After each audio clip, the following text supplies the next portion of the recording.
నర్సాపురం శాసనసభ్యులు సోదరు శ్రీ బొమ్మడి నాయకర్ గారు. అందరికీ నమస్కారం అండి.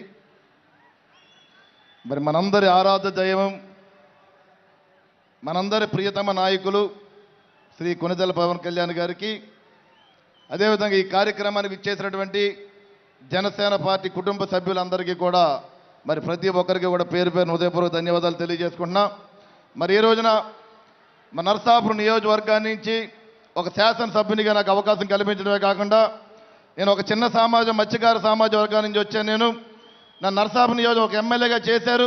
అదేవిధంగా ఒక గవర్నమెంట్ విప్గా ఏర్పాటు చేసినటువంటి మరి పవన్ కళ్యాణ్ గారు మనస్ఫూర్తిగా మరొకసారి పాదాభివందనలు తెలియజేసుకుంటూ, ఈ రోజున వేదిక మీద ఉన్నటువంటి ప్రతి ఒక్కరు గారు మంత్రులు కానీ, ఎమ్మెల్సీలు కానీ, ఎమ్మెల్యేలు కానీ, చైర్మన్లు కానీ, వివిధ రకాలుగా పదవిలో ఉన్నటువంటి ప్రతి నాయకుల్ని కూడా మరి పవన్ కళ్యాణ్ గారి సహకారంతో మమ్మల్ని అందరూ కూడా నాయకత్వం పెంచడం జరిగింది. మేమందరూ కూడా మరి పార్టీని ముందుకు తీసుకెళ్తూ మరి రాబోయే రోజుల్లో పవన్ కళ్యాణ్ గారి నాయకత్వంలో ముందుకు తీసుకెళ్లే విధంగా కూడా మేము అందరూ పనిచేస్తామని చెప్పి ఈ సందర్భంగా తెలియజేస్తున్నాను. మరొక విషయం ఏంటంటే, మరి ఈ రోజున మరి 12వ ఆవిర్భావ సభ జరుగుతుంది ఇక్కడ. మరి ఇక్కడ జనాలు కూడా మరి మన ఆంధ్ర రాష్ట్రమే కాకుండా వివిధ రాష్ట్రాల నుంచి కూడా జనసందోహం రావడం జరిగింది.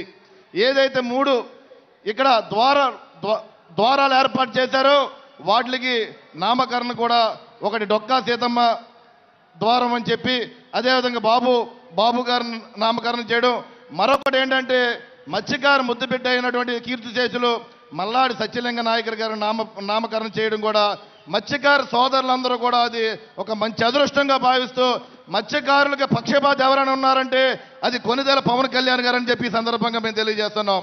ఎందుకంటే గతం నుంచి కూడా మరి పవన్ కళ్యాణ్ గారు 2014 పార్టీని స్థాపించినప్పటి నుంచి ఆ రోజు గంగపుత్రులు ఎవరైతే ఉన్నారో వాళ్ళందరి దగ్గరికి వెళ్ళి పూజా కార్యక్రమం చేసి ఆ రోజున పార్టీని ముందుకు తీసుకెళ్లిన సందర్భం మరొకసారి గుర్తు చేసుకోవాల్సిన అవసరం ఉంది.